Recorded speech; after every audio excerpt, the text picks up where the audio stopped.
the most punctual event we've been at all Vidcon. But thank you guys for coming to our Q&A. This is probably about the dumbest thing I've ever said, but we're the Gregory Brothers. Presumably everyone in this room already knows that, but it feels like a little bit of formality. Yeah, I'm feeling kind of overwhelmed by power here because I think this is the first time I've ever been at any of our Q&As ever where there's just a computer sitting right next to me that's hooked up to a projector. Oh, wow. It's really just a coincidence I got this seat out of the three of us, but I can just put up anything over here. Yeah, what are you going to do with that power? No, I'm feeling overwhelmed by the water pour. I like how like you can hear like every like piece of ice going to the cup. How was y'all's VidCon so far? Good. How was yours? Great, thanks for asking. It's very cordial of you. Just started. Evan landed like 2 hours ago. Yeah, and so you guys may know that I am the one of us who has young children. So we have 3 kids. Sarah and I have 3 kids under the age of 4. So every hour I'm away, Sarah is paying for that in blood. And so I only came in this morning, came straight to like start doing panels and stuff like that. But these guys got a taste of all the VidCon parties and stuff last night. I haven't even heard about all the crazy YouTube drama and hot action that's happening. It was pretty wild. Evan's going over to Evan's place can be like seeing the Von Trapp family because Evan's daughter is obsessed with Sound of Music, so they're all like harmonizing on that. You know, the song is like "So long, farewell, auf Wiedersehen." Yeah, she's 3.5. She knows all the words. The boys are 1.5. They can barely talk. But they're still into it because they know their sister's into it. So she'll be like, "Oh, dear, female dear," and then this baby, basically, her little brother, is like, "Rain." Yeah. She starts singing and they get excited, but they just kind of start banging on stuff. Sometimes I wish that I could go like back to that level of like before language, so you don't have to worry about talking. Yeah. It's just socially acceptable. You know, you just like start like shouting. Yeah, pure So musical sometimes I would enthusiasm. rather do that than sing words. Yeah, unbridled creativity. It would make this Q&A pretty awkward. Yeah. So yeah, we're just going to talk about what we're working on right now, and let us know if you have any questions about any of the stuff we made, or any of the stuff we're making. This is always like one of our favorite things to do at VidCon because it's like self-curated among people that like love our stuff, and many of you we've like met before or at least seen in the comment section, or who knows what. So we'll just talk for a few minutes about kind of what we've been up to and what you can look forward to us releasing and making, but then we'll just open it up. And there's not so many people here that we can't have a sort of conversation back and forth. But I guess I'll sort of kick it off by saying like what our most current project is. I mean, of course, we're have plans to do plenty of like news remixes and stuff like that throughout the summer, but we're currently in the middle of a collaboration with another YouTuber named Rumi, or Rumi Official. You might know him as. Joel's his real name. Does anybody, show of hands, who knows Joel or Rumi? Amazing writer and musician. He's a killer voice. Really excited about it. Yeah. And yeah, if you know his channel, he's based in London or now Brighton, and he came over to New York City and we shot a couple music videos. One thing that is amazing is that this is the first time we've ever met him in person, but we've had a sort of YouTube correspondence or friendship for 8 years, maybe. Yeah, we've known him online since 2010. Yeah, way back in the day, maybe 2010 or something. He was the type of guy, really talented, who would post covers of our songs. We'd make some song, and then there used to be this like video response feature where you could like feature other videos that were related to yours, or that people were posting specifically as responses. And his sounded incredible. I mean, we had lots of fan covers, at that time, and I mean, this guy could like really sing. So we sort of like struck up a friendship, and then we would send him compositions in advance so that he could do his own version. So for that to come to fruition years later in like a collaboration where he's come into his own, it's like has a really fast growing YouTube channel, and now after all these years we finally met in person. It's just like, it's really satisfying and exciting. Yeah, he even made an appearance in one of our videos, the Ryan Lochte video. That came out, I guess, 2 years ago. The That was 2016. 2016 Olympics. 2016 Olympics. And Rumi had like a brief cameo in that video. It's really fun. We flew him over and just got to spend 2 or 3 days together in New York City, and really had just a really great guy. It's going to be a cool video. I think Michael has some stuff queued up. Yeah, I've got the file. This is like a really rough mix of one of the songs we did. So this video is like more, it's not one of the songifications as we call them. This is like one of the kind of bizarre videos, like if you've seen like Love is Like Drugs or How to Use a Public Restroom, like one of the ones on the channel that's just like this super weird, surrealistic musical. More like, we're exploring composing a musical basically, but on a small scale. Yeah, and more poppy than each say, one like of Broadway. those. Yeah, each one of those explores some different version of like take our reality and tweak one variable in a surreal way. Right. Like none of those videos are like supposed to be scripted fiction about real life or whatever. Each of those videos gets weird in some specific way, and that's definitely the case with this one. And Song Voyage, that applies to Song Voyage too, like if you saw like Chicken Attack or Confidence, it's just like super weird music videos. So the premise of this video, spoiler, is that this guy who's played by Joel falls in love with a pepperoni pizza, who is also a woman. It's like he's hallucinating and seeing the woman, he loves her so much that he sees her as a pepperoni pizza. This happens to you guys, right? But then, yeah, it's super relatable. But then it also comes into question in the Shyamalan-esque like twist. What is real? Like, Yeah. what is real? Like, is he just spending his whole day with a pepperoni pizza or with a woman? You call it a spoiler. I just call it a trailer. Yeah, it's like a trailer. The trailer when you see 2/3 of the movie. It's like one of those trailers where you're like, okay, now I'll go see just to watch the last 20 minutes. So this is one of the songs. This is one of the songs, and this is like when he sees like his ultimate crush. So you'll hear us singing backup, but it's Joel's voice singing lead here. We'll see how well this works out. With all that, we've got a computer on the table. Is this 8-inch cable live? Uh, we'll plug it in. We're on that. We don't have iPhones, aux no. cable. Oh, right. It's, It's an iPhone. iPhone problems. Alright. How's that? I knew that she was meant for me when she appeared as a pepperoni pizza. It was a vision sent to me, a human woman as a pepperoni pizza. Oh, the way she looks, the way she smiles, makes all my mistakes and the way well, it seems just like destiny that she appeared as a pepperoni pizza. So that gives you an idea. The goal is to like Thank you. That's very generous. Thank you. wait until you see this pizza. That's a sneak peek of, we're calling that song She Appeared as a Pepperoni Pizza. But we really don't know what we're going to call the video overall, because the video is bigger than that one song. It tells a little story Yeah. of how he falls in love with a pizza, they go on a date, Let us know your thoughts. Our first thought is just pizza love. That's the working but, title. That's the working title. We have someone in the audience wearing a Pizza John shirt, so presumably at least some of you are the target demographic of this video. Just people who like pizza. That's a wide spectrum of the population, right? Now, shooting this video, we have like shooting conundrums I never thought that I would think about. I never thought about like pizza and the technicalities of pizza so much. Like we were just driving everywhere with this slice of, like a couple spare slices. And we would get like ready to shoot and we'd be like, oh crap, this pizza doesn't look appetizing.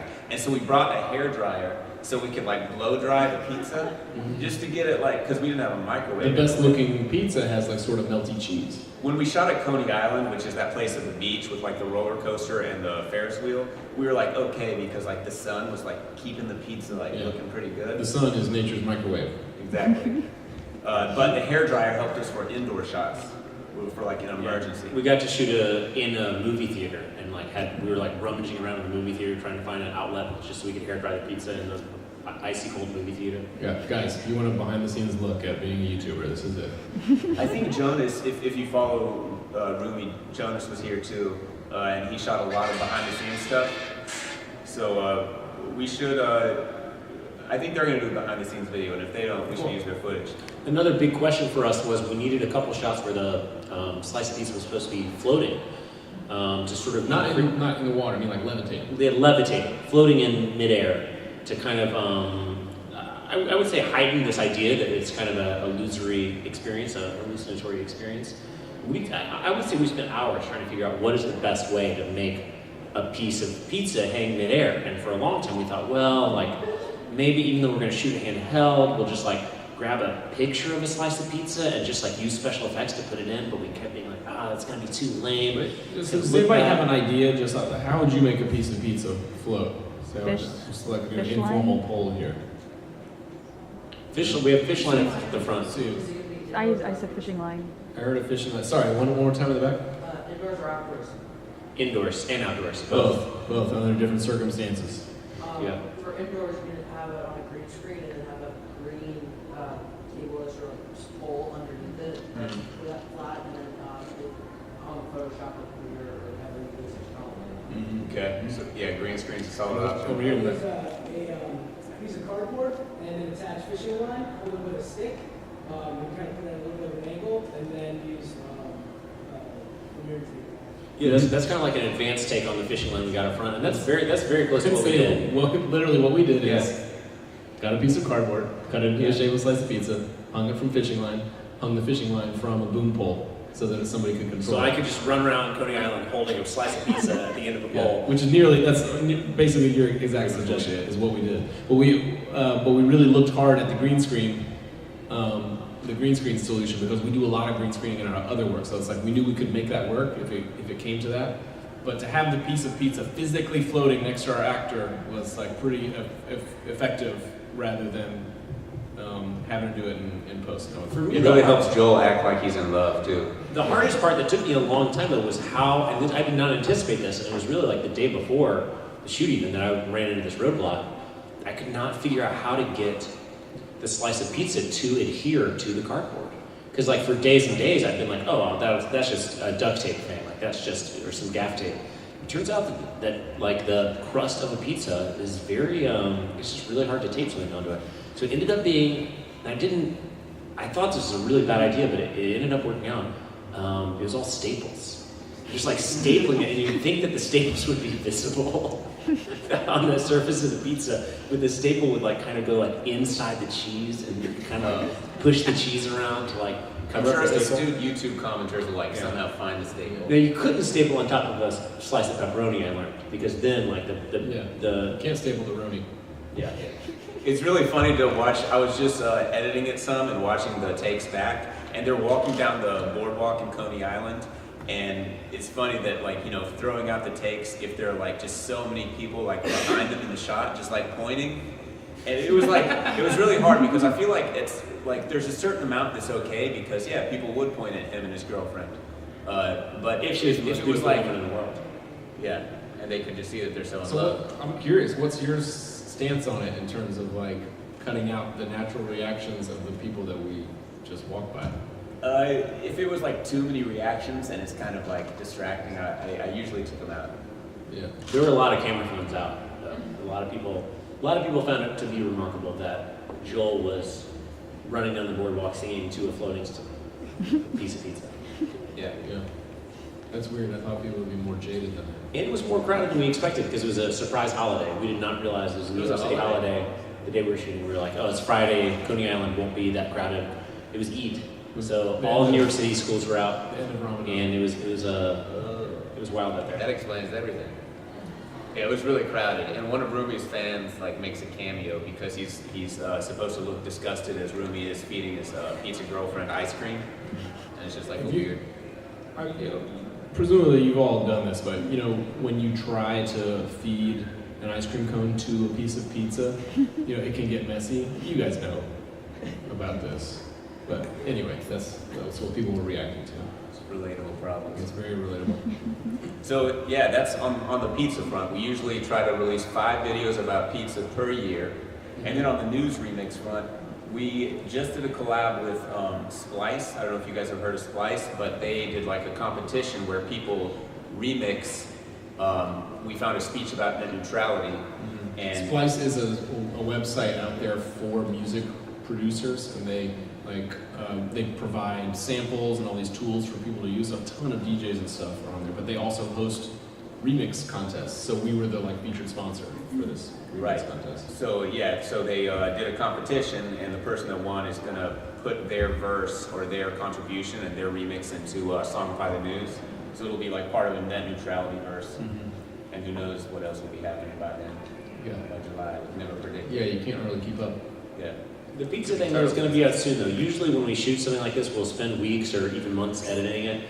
But for some, honestly, brand-related reasons, it's going to be out like the 28th, 29th, right? We have like a week to edit it. Hopefully next week. Yeah. Yeah. So that's why it's on our mind. It's the most present thing that we're currently working on. What else can we talk about that's currently in the works? We just finished up an Incredibles song, and I kind of want to hear from you guys. We've done more Songify the Movies this past few months and this last year, and I just wanted to survey what if there were any classics that we haven't already done. What would you want to see as a musical or as a songification? Are there any favorite classics from the? Yeah, good question. Could be anytime. It could be in the last. It doesn't have to be from 1995. It could be. Michael is flipping the Q&A. I'm Michael's flipping why should they be asking the questions and we provide the answers? Yeah. I just want to know because sometimes you have your ideas. Nothing in the event description said who was going to do the A's and who was going to do the Q's. You never know. We have a someone in the room. Have you guys done Shrek yet? Not yet. That's a great suggestion. Which one? The original? Okay. Would it be blasphemous to just come out with Shrek 3 right out the gates? Yeah. My favorite is Shrek 8, The Last Jedi. Yeah, same. In the back. Taxi Driver with Robert De Niro. Yeah, that's a classic. That's an interesting one because you could just do the "you talking to me" scene. Just ignore the whole rest of the movie and just be like, "This is a really famous scene, really amazing monologue." It'd be really funny if you guys know the movie. It's really dark and it's about this guy's descent and spiral into madness. But it would be really funny if you did the trope where you make it seem like it's happy-go-lucky, like it's a really happy song. And so if people watched our song, they think it's just a feel-good movie. Kind of like how our song about The Room that we did in December is really feel-good and doesn't allude to the really dark nature of the movie. Spoiler alert. I love that we also Thanks. Up here in the front. On the idea of The Room, possibly Shawshank Redemption or something like that. A classic, yeah. Yeah, what are some famous monologues? I guess lots of it is voiceover, right? With Morgan Freeman? Yeah, a lot of it is voiceover. Maybe the ending with Morgan Freeman in the office. I don't know. Mm-hmm. Yeah. It's a good idea. Yeah. Yeah, that's a very popular movie. It didn't really catch on when it came out, but now it's the top-rated movie on IMDb. Totally. It's the best movie of all time, apparently. Yeah, trivia, it lost every Oscar that year, right? It did. Didn't it get nominated for a lot? And It lost everyone. I believe it came out the same year as Forrest Gump and Pulp Fiction. Ouch. So easy to get shuffled down the list of the Oscars that year. when you see Forrest Gump is coming out, you got to bump the release date to the next year. I can't wait till Forrest Gump 2 comes out. Same. You guys should do You Got a Friend in Me for Toy Story. Oh, the Randy Newman song? Yeah, that's a good idea. Yeah, we have done, just recently we dipped into the Pixar pool with The Incredibles. We're excited about the new one coming out. What I'm fascinated by with both these animated suggestions is both those animated suggestions are particularly famous for their theme songs. You've Got a Friend in Me, and of course, All Star by Smash Mouth. Would it be possible? We have performed that song. We just haven't done the Shrek songification. But would it be possible to, in a kind of Barack Stubbs kind of way, I don't know if you guys know the channel Barack Stubbs, find Shrek speaking every word from all, 5 Shrek movies? Yeah. From the song All Star. Yeah. I think if you include the Captain America movies, there's 18 Shrek movies. Yeah. So then you just have Shrek singing All Star. I think that could be a hit. Yeah. I'll bet if we search that on YouTube, it exists. There's so many All-Star videos. I'm gonna look it up right now. So what if you did like a real oldie, do you guys know the Marx Brothers? Yeah. So what if you did a Marx Brothers movie type thing? Yeah, I mean, that would be a huge hit among us. I'd say the Marx Brothers are probably our top brothers fanship that we have. Up there with the Jonas Brothers. Yeah. For sure.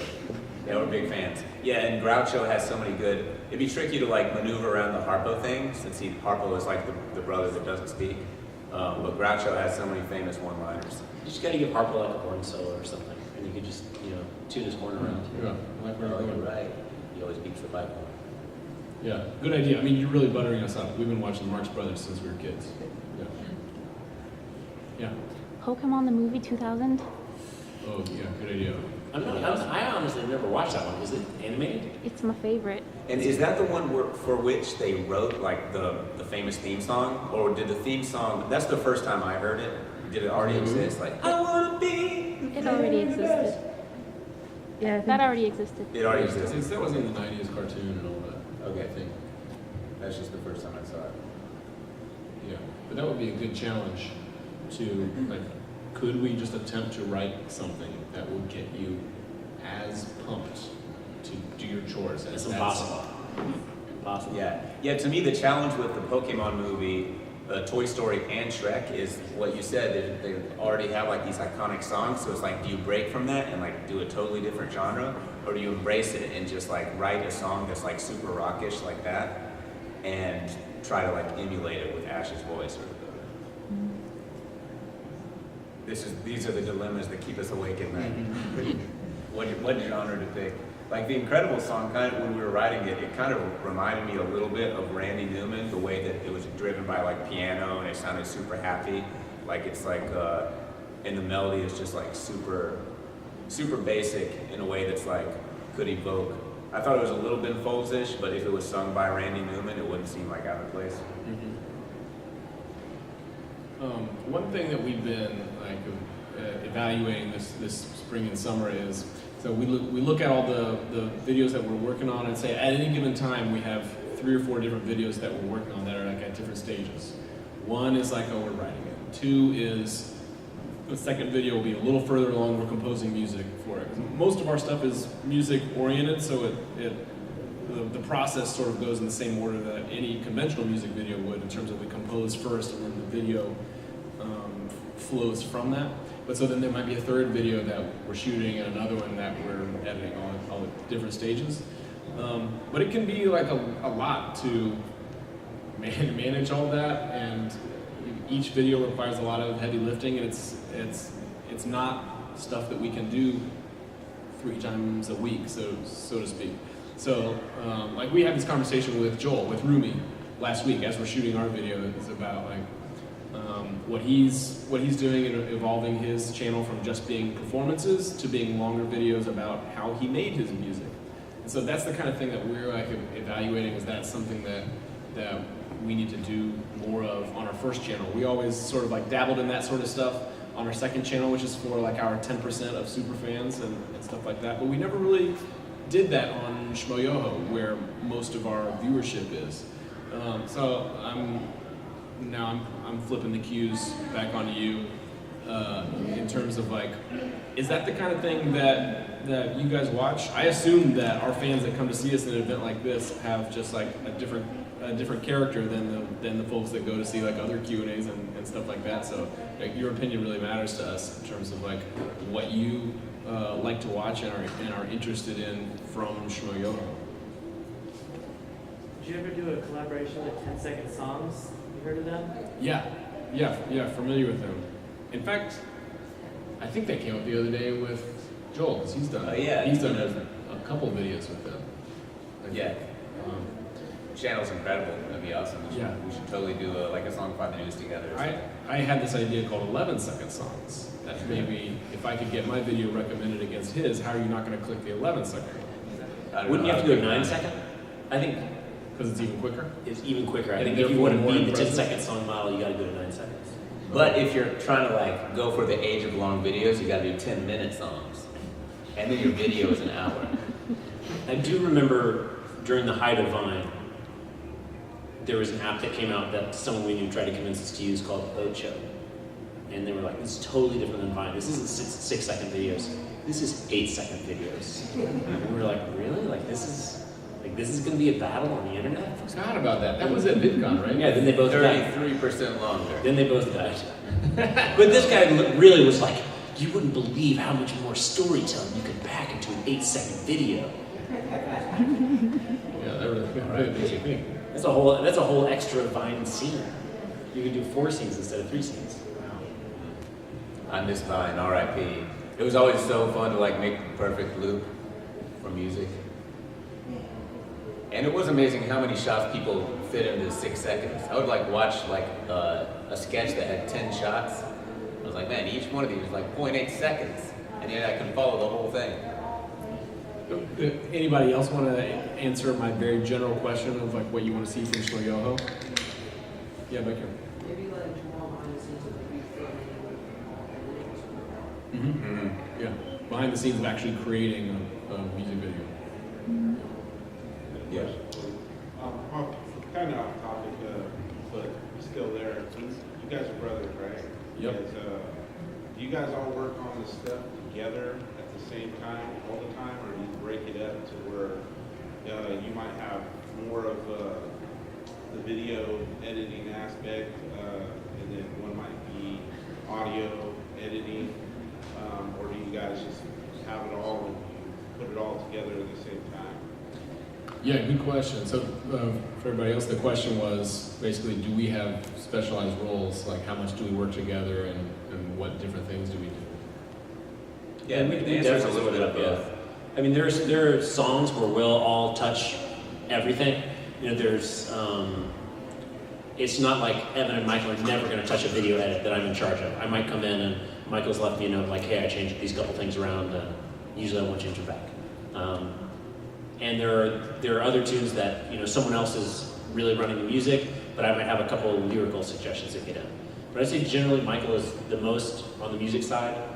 I'm the most on the video side, and I think Evan kind of straddles the fence on it, where he'll kind of run up to the booth and be working on the music with Michael, and then run down and be looking at the video side of it too. Well, Michael and I both play the piano, which is a huge asset in terms of doing all the composing we do. So I do help Michael with that, and then I kind of own the special effects component. Evan does all the floating pieces. All the floating pieces, 100%. yeah, the green screen stuff, that's all me. But I'd say we all have some facility with every aspect of what we do. We're not so specialized that like we couldn't all go sit at each other's desks and keep doing what they're doing. And that happens a lot. It's just like Andrew's got to get up and go have a meeting somewhere or go home for the day. Let somebody literally just like sit right down in his chair right as soon as he gets up and just keep going with whatever he was doing.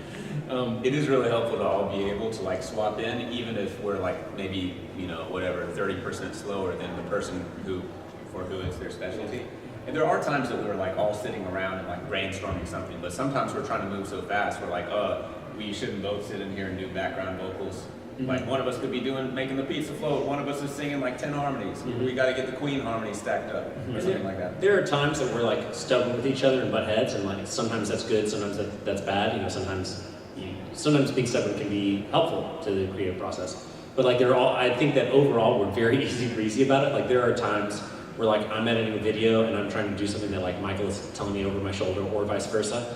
And like there are moments where I'm editing and Michael will be like, oh no, not like that. Just let me show you. And his hand will just like literally come in under my hand and just like pick my hand up off the mouse and start mousing. Or like I'll do that to him, and I think a lot of people that would make them very angry. I don't recommend that for other coworkers. But our process is so collaborative that it's just we're like, okay, yeah, like it is easier for you to do what you're trying to tell me to do than for me to try to translate it. Yeah, let's just open it up to any questions. There's a hand down here. If you're working with Rumi right now, you could possibly work with some people. He works with like Boy in a Band, and possibly get into song experiments like he does. Mm-hmm. Mm-hmm. Yeah, I love his channel. There's some really cool stuff over there. I don't think we've met Boy in a Band. I've met him a couple times. He's really awesome, and I really like the kind of videos that have like sprouted out of channels like Dave's, like kind of taking you through the process and doing those experiments. It's really cool. Yeah, down here. What's kind of your process for figuring out what lyrics or quotes from different media that you're going to use in your Song Find the Muse, for example, or Song Find the Videos? Mm-hmm. Great question. It it's like this weird spectrum where you have to weigh how it sounds against what they're saying, and if what they're saying is interesting. And in a perfect situation, those two just line up, and both of them are like super relevant and sound awesome. And sometimes it's like, whoa, like Mr. Incredible's voice sounds awesome, but this like has nothing to do with anything in the song. And so maybe we just throw it in anyway, but usually we'll take it out. Like in the Incredible song, we used heavily the interviews from the very beginning of the movie, just because they're really summing up their job. And so it just makes sense, whereas like lots of the movie is like you're just reacting to like getting attacked or stuff exploding, which is hard to like make it's hard to make a narrative like song where they're telling a story. So we accepted some randomness, like obviously we're going to use the super suit line because he just sounds incredible. It's like one of the most iconic lines. So that's just going to be like a random verse in the middle of this like telling a story about being superheroes. So that's always the conundrum. Like in the news story, it's like, wow, like what this guy's saying is insane and it's a major headline. He sounds horrible, but let's just make it a rap verse and accept that for 20 seconds. And then we're gonna pick this guy who's like shouting and sounding amazing. And there's also like an element of just like, if something is very much on people's minds, like we'll go more out of our way to use it. I always think about an interview we did maybe 2 years ago between Megyn Kelly and Donald Trump, that the interview just wasn't.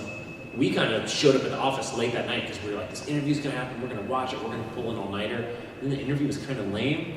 We were kind of like, so many people are talking about this interview, we've got to get something out of it. And the video turned out better than we expected. Like if something is just really on people's minds, we're gonna use it. We're like, there are other things we find that like no one knows about or no one talks about, but like we know some people that work at C-SPAN now that, airs stuff at Congress. And sometimes they'll just email us like weird stuff that happens at Congress. And like no one knows about that. So we don't have to like get it out quickly. We don't have to say like, oh, we gotta turn this around today. But we just know like, oh, the next time we put out a Songify the News, which might be in a week, it might be in 4 months, we'll just take this weird little thing of Mitch McConnell talking about how great bourbon is and put it in the video. And another example like that is, I can't remember who turned us on to this. Maybe I just found it, like poking around YouTube. There's a video of like with maybe 10,000 views of Joe Biden talking about like how awesome shotguns were. And it's just like, well, no one talked about this. Somehow it didn't become like a meme on Twitter or a meme on YouTube, but like you just can't not eventually use that in a Songify the News. The vice president just talking about his wife going out on the balcony and firing a shotgun in the air. What editing software do you guys use? We run in Premiere. Oh. Yeah, and that's honestly relatively new. Maybe even 2 years ago we were running in Final Cut. Although we weren't running in Final Cut X, we were running in Final Cut 7. But Premiere's been very good to us. Yeah, so we like both, but using Premiere has been handy for handing off to other Adobe stuff. Like Andrew's really good at Photoshop and Evan's good at After Effects. So it's pretty seamless. So how do you guys get your ideas for the extra scenes? Like I know in like your State of the Union addresses, you guys have like trombones and then like the random clapping. Like how do you guys get these ideas? Yeah, thanks for asking. Is that the Obama one where those guys in the front are playing the trombone? Yeah, it's like the generals. Right. The Joint Chiefs of Staff.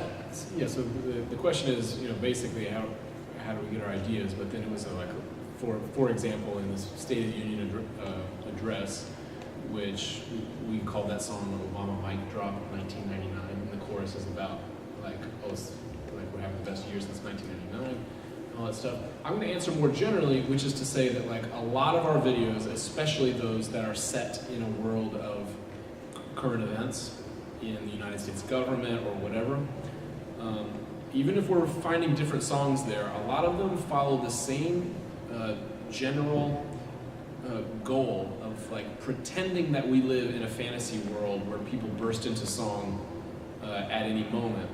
And then we follow that idea to see where it would lead. Okay, if these people are really singing and then we're in a parallel universe in which President Obama is delivering the State of the Union address as this like soaring anthem, well, what else would happen in that room?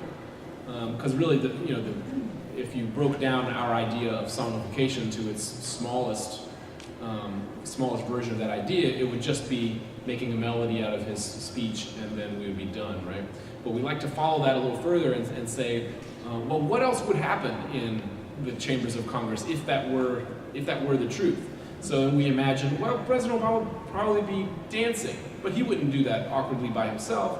He would have a dance troupe of backup dancers that are doing the choreography at the same time, right? So then that leads us to, well, okay, so now we're doing visual effects. How do we do that? We're going to shoot me dancing in front of a green screen, and I'm wearing a green hood, and we replace my head with Obama's head and stuff like that.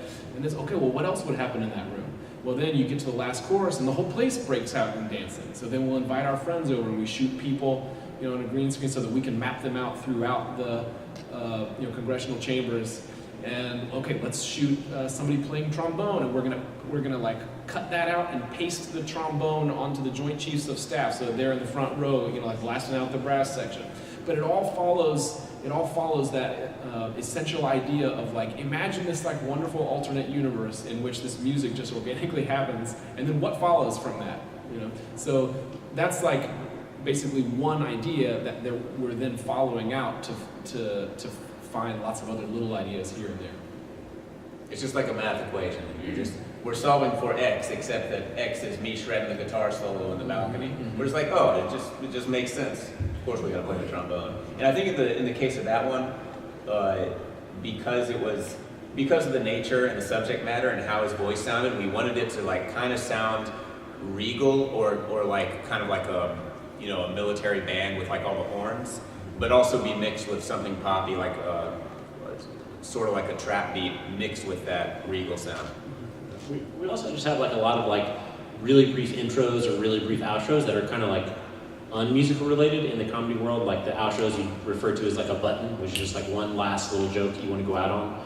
And it's like we really write those buttons sometimes even like while we're quote unquote on set shooting in front of the green screen, where we're just like, well, this is the end of the video, someone was just talking about this. Like a button that comes to mind is at the end of Songify the News number 8, there's this big thing that JonTron is singing about where Mike Huckabee is talking about how he learned how to handle a gun and he never even thought about murdering someone, which we found to be like so strange.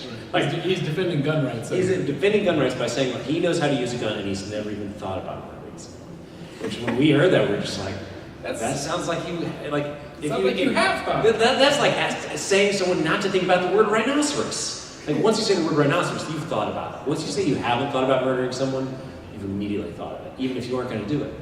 So like just the button to that video was just JonTron being like, wait a minute, that's something only a murderer would say. I think we brainstormed like 10 things on set with John that he shouted out, and that just ended up being the one that we thought was funniest. Yeah, little jokes like that, we just spitball just like this, like while we're in the moment, and you just try to react to the thing that you're making the video about, and like whoever's funniest in the room kind of basically wins out, and that goes in the video. Yeah, what gets the biggest laugh while we're shooting it, because there's 3, 4, 5 of us there while we're shooting. Have you ever thought about shifting a songify towards like a rap, or even having two characters do a rap battle using real words like Shrek versus the pizza, or something ridiculous like that, but specifically like with a trap beat or something like that? Yeah, good question. We did that with I think the one you were talking about. It was the Megyn Kelly interview, and we were trying to make this was like during the campaign. We were going to make a song, but Trump's voice was kind of like sounded too boring. So we turned it into a fast rap, and it turned into like, it had a kind of Eminem-ish flow. It was like, and I said, sit down, everybody, but they won't sit down. They refuse to sit down. They won't sit down. Sit down, everybody, but they won't. And it sounded like Slim Shady or something. So yeah, sometimes if somebody's not very melodious with their voice, and they're just like talking like this, we'll just turn it into a rap if it works out. Yeah, whether it's not, I couldn't even tell you whether or not it's the best idea to like get new viewers, but finding melodies is kind of sort of like what appeals to us, and we continue to pursue that.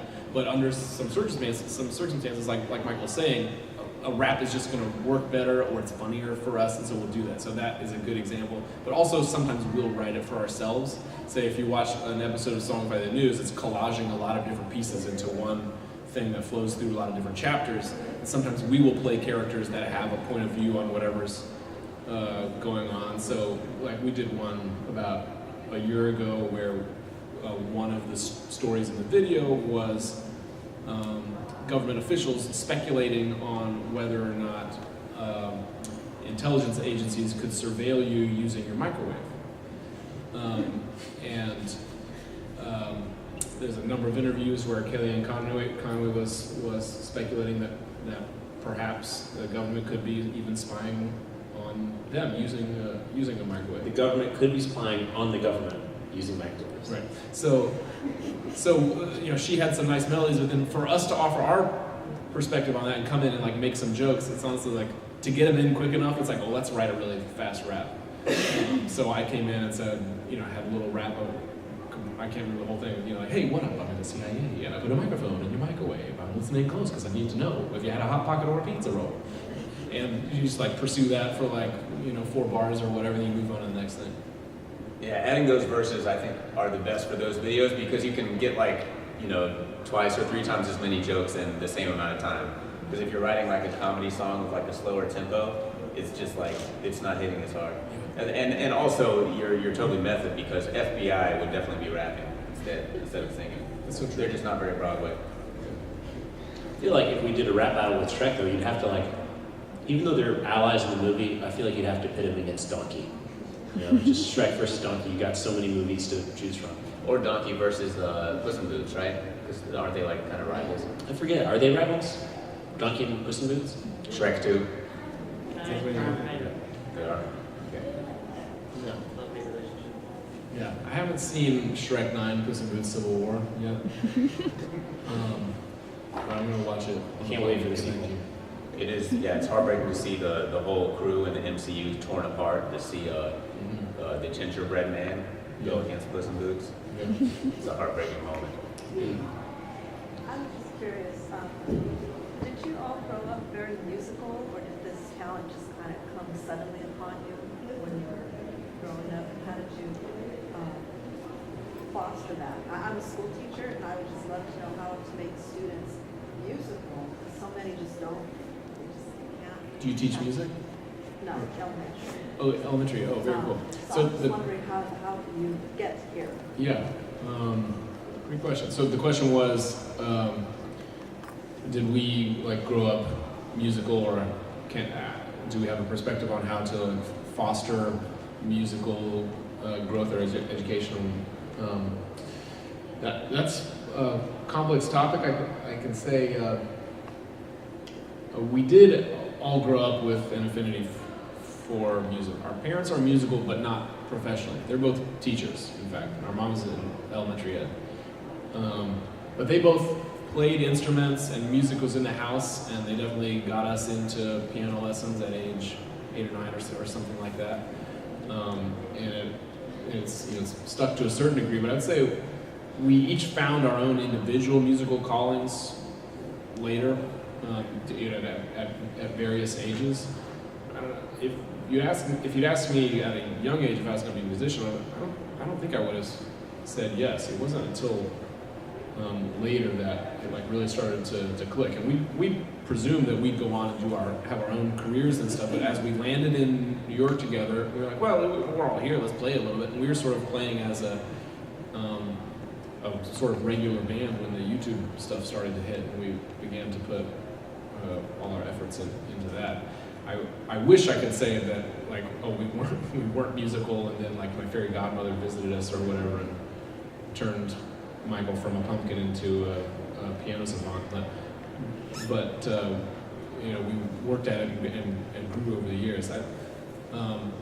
Probably people that have much more background in education than I could better answer that question, but absolutely having music in the classroom and just modeling, having an interest in it yourself and making it feel doable. I've observed lots of teachers that are very quick to say like, well, I'm not musical, but if you guys want to take piano lessons, great.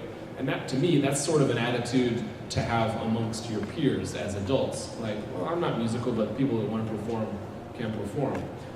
But in a like teacher-student relationship, no matter your like talent or skill level, you should be demonstrating enthusiasm for music and a desire to play at whatever level. And that's a good starting point. Yeah, I think just being exposed to, like, our parents liked it. They were having fun when they were just messing around on the guitar or piano. So just not even them. It's not like they were specifically telling us you have to enjoy music. They were just enjoying it. And we observed that, and we had good high school teachers too. I remember, like, this is kind of embarrassing to recount, but I remember there was like a point where I like couldn't stand like musicals. Like I like if ever any Disney thing was on and it got to like whatever, like A Whole New World, I'd be like skipping it. Like, yo, this part's boring. I never would have thought I would be doing so much music later on, but I think like later, like after a certain age, it like kind of clicks more easily if you've been exposed to it earlier. Yeah. Andrew, tell the as like an anti-example, tell the short version of the Sonny story. The Sony story? The Sonny Key short story. Oh, the Sonny Key short story. It's like just thinking of like early age music education. This is a classmate of yours. Well, I think of us as like having some kind of circling back around your question. Like we certainly put in an effort, but we also did come from a really musical background, and our parents were really musical. Our extended family is really musical. So maybe there is some, I don't know, genetic element or some cultural element that we had an advantage from our family. But I had a classmate who's just really one of the least musical people I ever met. He's now gone on to have this like really amazing career as a doctor. He's really brilliant. He's won all these tone deafness did not hold him back. Yeah, he's won all these international awards as like an amazing doctor. But he's absolutely tone deaf. And I think part of it was he had like his parents had no interest in music. They were both doctors. The culture of his family was one that didn't appreciate music. And he moved to our school in 4th grade, and we had a very curious music teacher in our elementary school who believed that she could teach you perfect pitch, which I don't believe is true. But she'd have the class come in every week, and she would say, "All right, everybody, sing an E."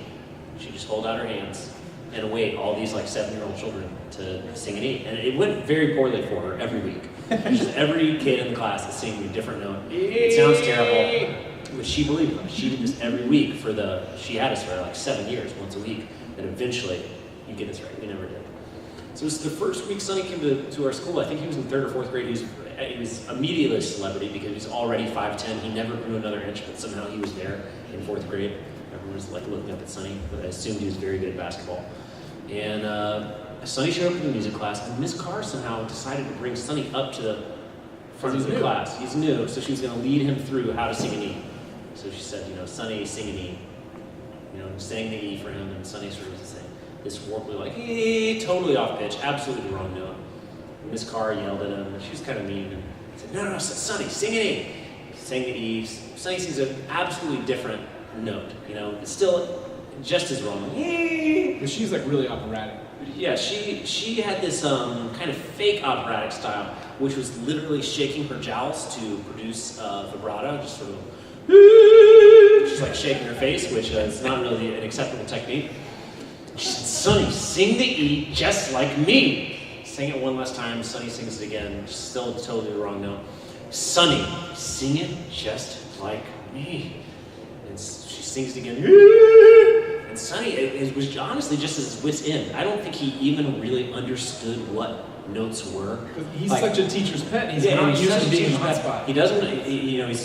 This is totally foreign position to him, and he just looked her in the face and sang absolutely wrong note again while going and just like shaking his whole body to produce this like just comically bad vibrato, and just immediately sent to the teacher's office. Probably the only time Sonny was ever sent to the teacher's office. I think we can all agree that's not the right technique for teaching. She probably thought this new guy was trying to be a class clown and make fun of it. Totally. No, I hope we'll get to a couple more questions before the end of the session, but I do want to point out that on Saturday night we're performing a concert. I hope some of you guys, is anyone going to be able to come to the concert on Saturday night? Okay, great. We're going to talk a little bit about that concert on Saturday night in a second. I think we have some double rainbow shirts too that we're selling at the merch booth at the DFTBA. Oh yeah, we have shirts at the DFTBA booth this year. We're doing which hall is that at, Amelia? A? It's hall A. And this is Amelia, who's our intrepid office assistant, guys. And maybe you've seen her on our Patreon feed or something, or on our Instagram feed. There's a great picture she just posted of her with the pizza from our shoot, with some ice cream shoved in it. And we're also doing a photo meet and greet tomorrow morning, if you're interested in that. But the most important thing for us every year is the concert. And this year, don't tell anyone this, but we're premiering a song we've never done before, which we should have done for so many years. We finally realized this is the song we should have been doing. And we wanted to teach you a little bit about the song so we can hopefully get some audience participation at the concert. We should turn it over to Evan. We should do a sing-along. So namely, the song is the Schmoyoho theme song that we put at the end of almost all of our videos. One of our most requested songs of all time. We finally did this last year. We made the full-length version. Yeah, for years, the number one comment was always make full-length version, please. And we always thought, that's impossible, it can't be done. And then we thought, maybe it is possible, and we did it. I'm afraid to call it a song for Saturday because that might make people expect 2 minutes we actually and 50 aren't doing seconds. the whole. We aren't It's more doing like the an whole intro. Yeah, An intro. it's a slow burn. Yeah. I think we thought we could try something we usually do at the Q&As if we have a couple minutes at the close here, is to try a little bit of group singing. We thought we could prototype a sing-along version of this, and maybe we can harmonize with you, figure out how it's going to go. And then if you guys have it in your head, you're going to be the sort of vanguard of the sing-alongers on Saturday night. So we're sort of depending on you in some very real way to get the whole crowd going. You know what I'm saying? I mean, no pressure, but lots of pressure also. So if you're in the back section behind this aisle, just come up and find a seat. Yeah, like you and in the back and Amelia and you. Come up. The reserved seats at this point are fair game, I declare. So what we're talking about is just the refrain that goes like this. Schmoyoho, accent on the yo. Schmoyoho, accent on the yo. Schmoyoho, accent on the yo. Schmoyoho, accent on the yo. So that's what I want to try as a group, and then I want to see if we can figure out can we stack our harmonies against you to turn it into like a group vibe or choral vibe, whatever. But all you guys have to do is just that one part. You can do it together in whatever range you sing in. Is that the right key? Should we take it down a little bit? Sing an E. Yeah. With the E. That's what I learned from this. Does anybody hear a perfect pitch? Just out of curiosity. No. Us either. We don't have it either. If I was in elementary school, in hindsight, an elementary school teacher at McCarg Elementary, presumably I would have hated Miss Carr. Just 1 week to troll her, I would have just sang an E for every kid while they walked in. So and then not tell Miss Carr. So this 1 week, this class comes in and sings a perfect E, and Miss Carr would just be like, "Maybe it is possible. Gotta keep doing this." It never worked again. I want to try it in that key because it's like if guys can sing high, they can sing. If guys sing low, just go down here. But it should be okay for girls too. Go around here. Try it with me, everybody. Like this. Schmoyoho, accent on the yo. Schmoyoho, accent on the yo. Schmoyoho, accent on the yo. Schmoyoho, accent on the yo. Andrew, you do that one. Schmoyoho, accent on the yo. Schmoyoho, accent on the yo. Schmoyoho, accent on the yo. Schmoyoho, accent on the yo. Schmoyoho, accent on the yo. Schmoyoho, accent on the yo. Schmoyoho, accent on the yo. Schmoyoho, accent on the yo. I think we can. Did that feel too high or too low? You guys, that's okay. So we can do it around that key, right? And if you guys jump in on that part, then we can stress everybody else into joining you, and then we can take the harmonies above, right? I don't know if we'll do this on Saturday, but I want to try a tag version of that. So let me give you something easier. Take that starting note, Schmoyoho, and here's what I want you to do. I want you to sing accent on the yo, and then I want you to hold it for as long as you can. And you just take a breath and come back in on yo, oh, and just keep going as long as you can. Okay, I want to see. In the biz, we call that stagger breathing. A little peek behind the curtain there. And then let's try a harmony where we stack a triad, and then go up from there. See. We don't usually get to do this with a big group, so I'm kind of indulging ourselves. So your part is accent on the yo, and hold it. Ready? Accent on the yo. Accent on the yo. Accent on the yo. Accent on the yo.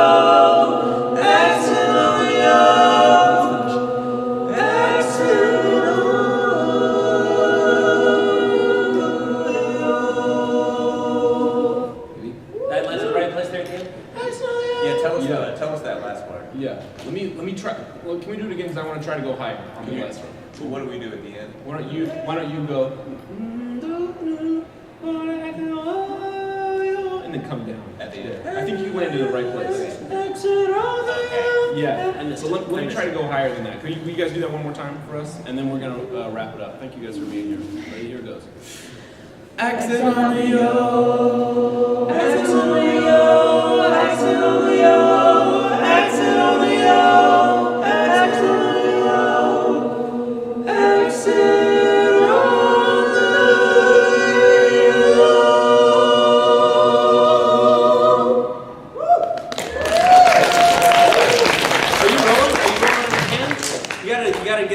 You gotta stand up, do a whole circle video, send it to us, we'll post it. We're not above it. Yes. Yeah. Are we doing this for video now? Yeah. So everybody just sing really loud for this. This is for tape. This is for tape. Here we go. This is you guys again. Last time. Exit on the O. Exit on the O. Exit on the O. Exit on the O. Exit on the O. Exit